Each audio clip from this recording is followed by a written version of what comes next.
nuko umuntu umwe arambaza ngo ese nakora iki ngo mbeho nezerewe hano ku isi, cyangwa se nakora iki ngo mbeho ubuzima bwiza kandi burambye.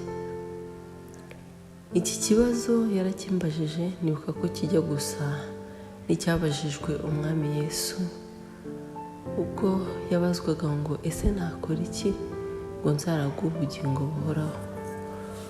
Mu kugisubiza rero sinjya kure y'ibyo umwami Yesu yasubije, kuko burya muri we ku birenge bye niho tuvoma isoko y'ubwenge ndetse n'ibisubizo byose twibaza muri ubu buzima.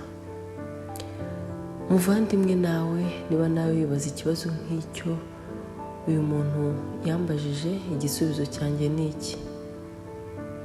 Icya mbere, twese tuzapfa, ntawe uzaramba kuri iyi si.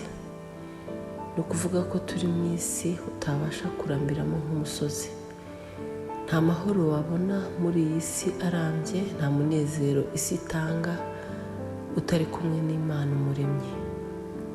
Gusa hari uburyo bwo kubaho mu munezero ndetse na paradizo mu gihe gito dufite hano ku isi. Nubwo twembi tutazi igihe tuzamara kuri iyi si, igihe gito dusigaje twagikoresha twembi tukabaho mu munezero wuzuye. Sinkubwiye ko utazarira, sinkubwiye ko utazababazwa, sinkubwiye ko utazangwa, ariko uzahora unezerewe ndetse ufite umutuzo n'amahoro mu mutima.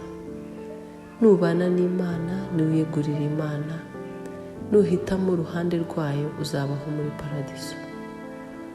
Nshobora kuba nsigaje iminota 10 ku isi, ariko nayibamo neza ndetse nezerewe cyane kurenza imyaka yose nabayeho. Ibyo ni byo bitegura nonaha.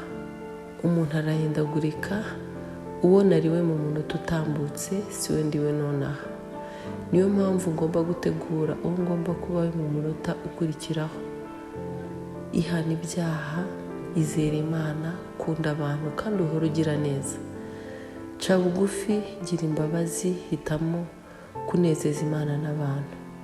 Ntibigusaba kuba utunze ibya mirenge ngo ube umuntu utanga, ntibigusaba kuba ukomeye cyangwa uworoheje kugira ngo ukunde abantu. Aho uri hose ushobora gukiza, ushobora gufasha, ushobora korohereza umwe ubabaye, usangira n'abafite bike kuri wowe. Ushobora gukiza, utega amatwi ubabaye, ubwira neza ushavuye ndetse usabira n'abandi bababaye bose. Duhorana amahitamo.